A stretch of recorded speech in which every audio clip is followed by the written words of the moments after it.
I now give the floor to His Excellency Bruno Rodríguez Parilla, Minister for Foreign Affairs of Cuba, to introduce Draft Resolution A/75/L97. Excelentísimo Señor Presidente. His Excellency, Mr. President, Excellencies, permanent representatives, delegates.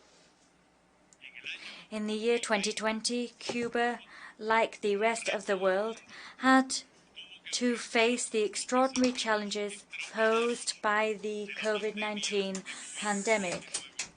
The government of the United States used the virus as an ally in its merciless, non-conventional war.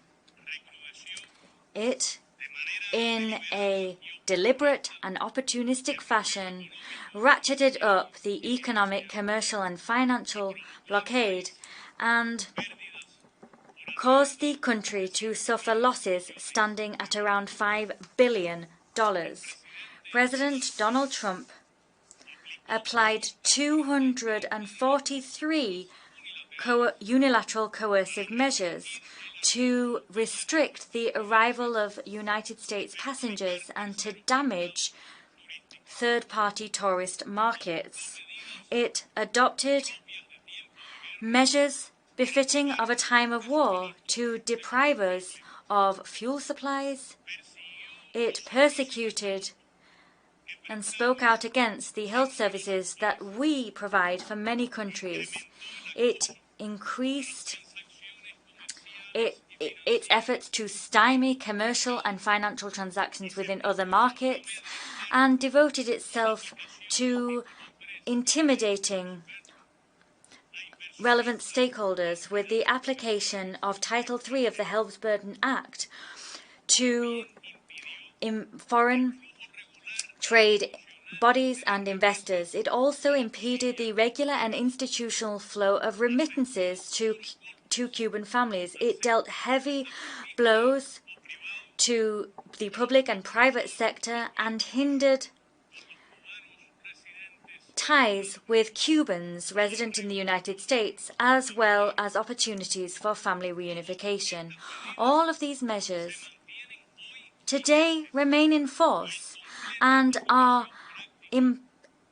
applied in a practical sense in their entirety, and paradoxically they inform the conduct of the current United States government, precisely at a time when Cuba has witnessed the greatest increase in the number of infected people, has witnessed its highest number of COVID deaths, and suffered greater economic damage as a result of the COVID-19 pandemic.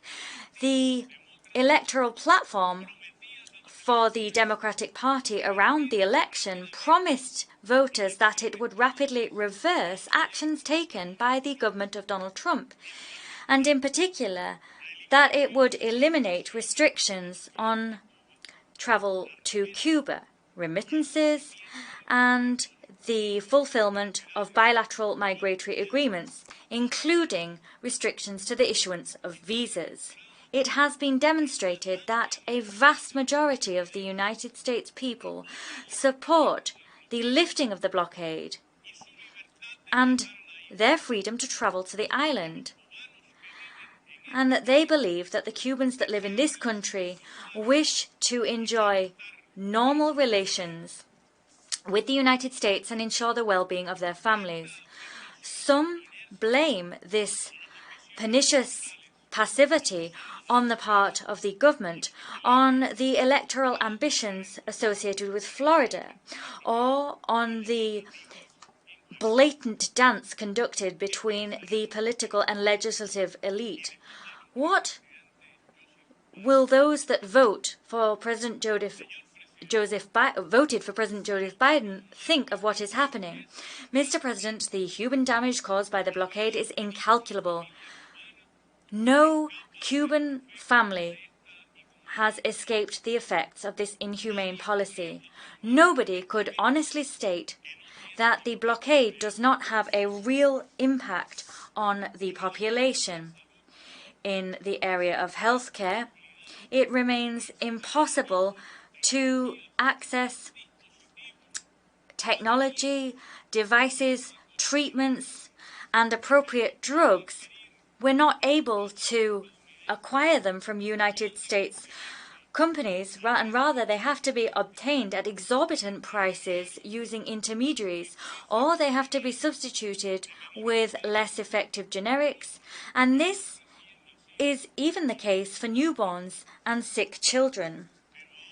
But now, the cunning blow dealt to our financial industry and the expenditure associated with COVID-19 stands at 2 billion pesos and $300 million.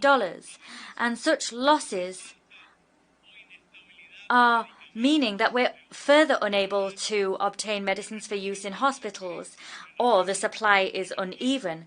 And this means the difference between life and death, and produces difficulties on a daily basis for everyone to acquire insulin, antibiotics, antidepressants, or blood pressure drugs, allergy drugs, and other drugs for chronic illnesses in a timely fashion. Cuba sought to protect everyone from the virus. It activated its robust universal healthcare system and witnessed the self-sacrifice and utterly selfless nature, as well as the highly skilled nature and status of its personnel. It mobilized its national scientific potential and its biopharmaceutical industry at a global level, and it enjoyed the support and manifest support of its people, especially of the young people and students that rushed to help as volunteers in risk areas and as part of and to contribute to epidemiological research. It was for that reason that we were able to quickly develop highly effective national protocols to deal with those infected by and those suspected of being infected with COVID-19. We were able to extend hospital capacity to house all those infected by COVID-19, and we were able to guarantee that our intensive care system was able to continue. We were able to isolate those that were sick. We were able to guarantee free access to antigen or PCR tests, and we set up molecular biology labs in all areas of the country. When the blockade cruelly impeded the supply of pulmonary ventilators, Cuba stepped up its national production of ventilators using its own prototypes.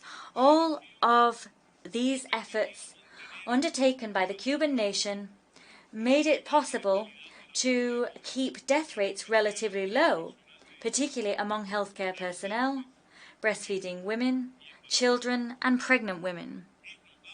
It is noteworthy that a small island under a blockade has produced 5 candidate vaccines and accredited 3 of these through studies, and used these 3 vaccines in healthcare settings. It has administered these to 244,315 Cubans.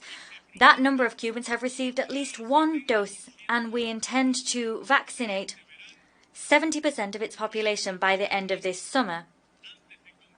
And we intend to vaccinate all our people before the end of the year, despite the fact that the blockade constitutes a severe obstacle to scaling up the production of vaccines on an industrial level. This result illustrates the efforts of science and the fact that we have placed science at the service of our people, and this result demonstrates the effectiveness of our administration when, during the pandemic, we saw the launch of the libelous campaign on the part of the United States government against medical cooperation. Cuba sent 57 specialized brigades from the Henry Reeve International Contingent to 40 countries or territories. And in addition to these brigades, we have 28,000 healthcare professionals that are already and were at the time of the contingent's deployment already serving 59 nations. The blockade also deprives the national industry of the financing it needs to import necessary inputs for the production of food. And that led to a decline in Cuba's pork production, as well as the production of other goods. The import of food from the United States are imports which are undertaken in discriminatory conditions. And all of what we do manage to obtain pales into insignificance when you look at the vast damage caused by the blockade for our financial sector, and when you look at its effect when it's extraterritorially applied to third markets. I'm here to speak of the suffering and anxiety caused among Cuban families by the fact that they cannot obtain the most basic substances to survive, and this is made visible by the lengthy lines which Cuban people are forced to form in the midst of a pandemic simply to access basic goods. Shop shelves are empty, and we're seeing the unbridled increase in food prices, and this in spite of the Herculean efforts deployed by the government. And all of this is having a decisive impact on the damage caused by the ratcheting up of the blockade. And all of this, I must remind you, is against the backdrop of a global economic crisis and a pandemic. As stated by General Raul Castro on the 16th of April, the damage that these measures cause to the living standards of our people is not fortuitous, nor is it the fruit of collateral effects. It is rather the consequence of a deliberate aim to punish the Cuban people as a whole. That was a quotation from General Raul Castro. The blockade is a massive, flagrant, and systemic violation of the human rights of all of the Cuban people. Pursuant to Article 2, Subpara C of the Geneva Convention of 1948, the blockade constitutes an act of genocide.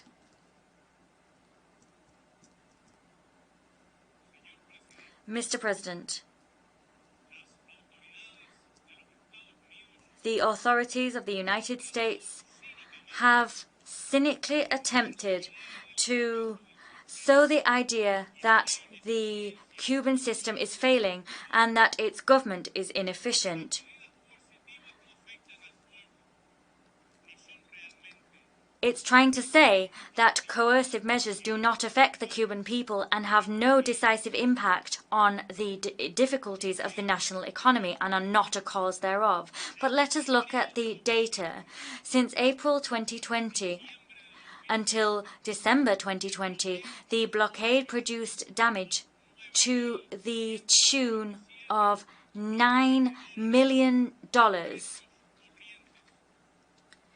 and caused economic damage to the tune of $436 million as a monthly average over the last 5 years. The losses caused by the blockade were higher than $17 billion. The cumulative damage caused over the last 6 decades stands at $140,000 billion. And in gold, the damage stands at $377 billion.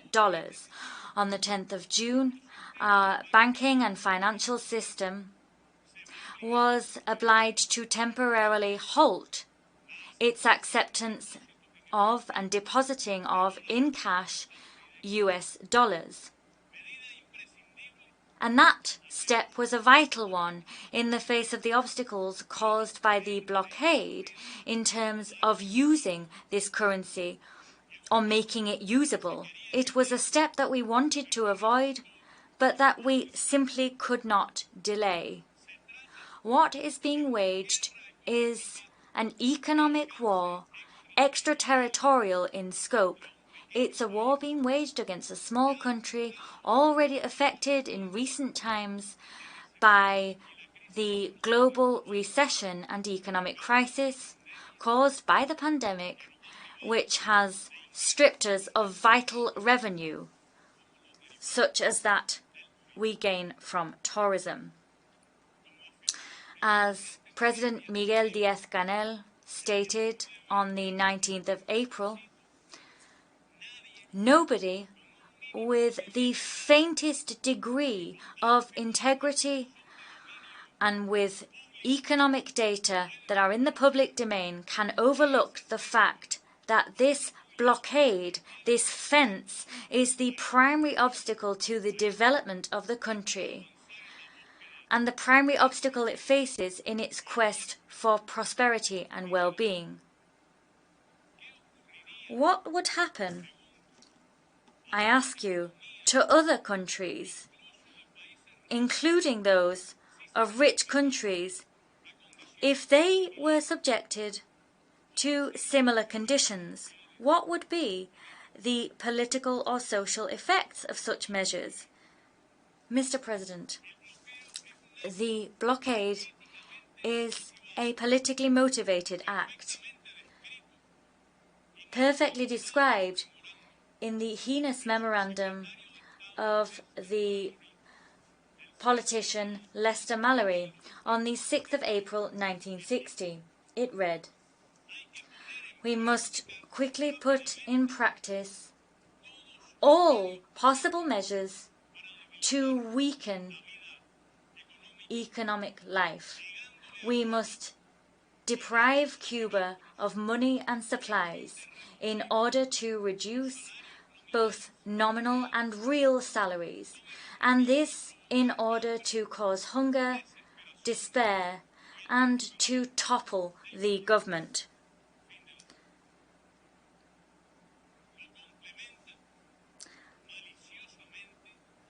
This sentiment and this promise were maliciously complemented by an intense campaign of political interference in internal affairs with subversive agendas.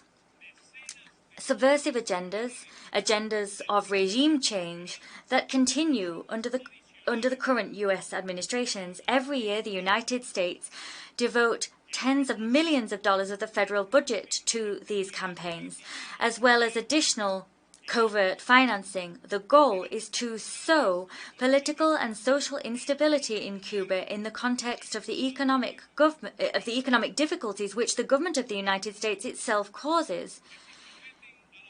They calculate that if they subject the Cuban people to hardship and if they promote artificial leaders which incite disorder and instability, they will be able to whip up a virtual political movement on social media to later bring it into the real world. They devote vast resources, social laboratories, high-tech tools, in an unbridled, frenzied campaign designed to discredit Cuba through the brazen use of lies and data manipulation. They are unleashing a renewed campaign and a renewed spirit of ideological intolerance and unleashing a newly brutal attack against those that are defending truth. Some dream of causing social chaos, disorder, violence, and death. That's not cause for surprise, because this has been a political weapon that's already been used against other countries with devastating consequences. A few fantasize about provoking a flow of irregular migration which is unbridled and uncontrolled between Cuba and the United States. This is a dangerous bet, and we've warned the United States governments about the dangers of this idea. They have a legal and moral obligation to honor migratory accords, in particular where the issuance of visas is concerned. This is a sensitive issue which costs lives. Mr. President, states here represented are victims of the extraterritorial impact of the blockade, which wounds their sovereignty, violates national legislation, subjects states to decisions made by U.S. courts, and damages the interests of their companies which wish to establish relationships with both countries, and all of this in violation of international law. It is neither legal or ethical for the government of one power to subject a small nation for decades to a tireless economic war in order to impose upon it an external political system and a government that it has designed. It is unacceptable to deprive an entire people of its right to peace, development, well-being, and human progress. It is unacceptable, inadmissible, that the government of the United States has ignored for 28 years the successive resolutions adopted by this democratic and representative assembly, General Assembly of the United Nations. In September of 2000, Commander-in-Chief Fidel Castro stated at this rostrum that we must stop unequivocally stating that the principle we must continue to state rather unequivocally that the principle of sovereignty cannot be sacrificed in order to impose an exploitative and unfair order which draws on strength and power. And we cannot sacrifice sovereignty in order to impose the ideals of a hegemonic superpower. Cuba wishes to be left in peace. It wishes to live without a blockade, and it wishes to see our commercial and financial ties with the rest of the world be allowed to blossom. We call for an end to the manipulation and discrimination of which we are victim, and we call for the lifting of obstacles which hinder ties with the Cubans that live between the Cubans that live in the United States and their family members in Cuba and their ties with the country in which they were born. We recognize the fact that efforts have continued at these difficult times among Cubans in this country to establish ties with their families, and this in the face of political persecution and hate. Many pragmatically allege, including within the United States government, that we must put an end to the blockade because it is an anachronistic policy, an ineffective policy, and one which has not achieved and will not achieve its goal, and one that has ultimately discredited and isolated the United States itself. It is also unacceptable to manipulate the fight against terrorism to serve political and electoral ends.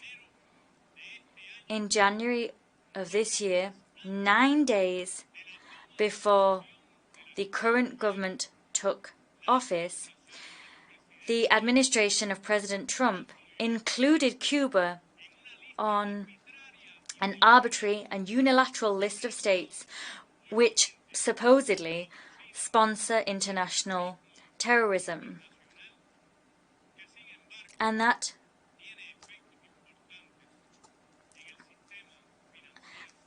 this list, despite the fact it is arbitrary, has significant effects on the global financial system.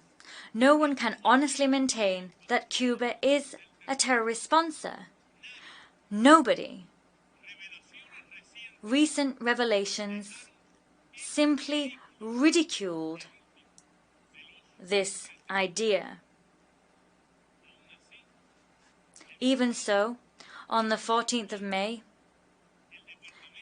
the State Department, once again, just as it had done in 2020 under the previous administration, classified Cuba as a country that does not sufficiently cooperate with the anti-terrorist efforts of the United States.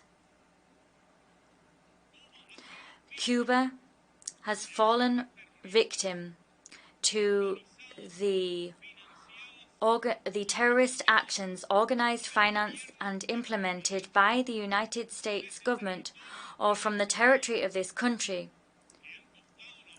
These have claimed the lives of 3,478 Cubans and caused disability to 2,099.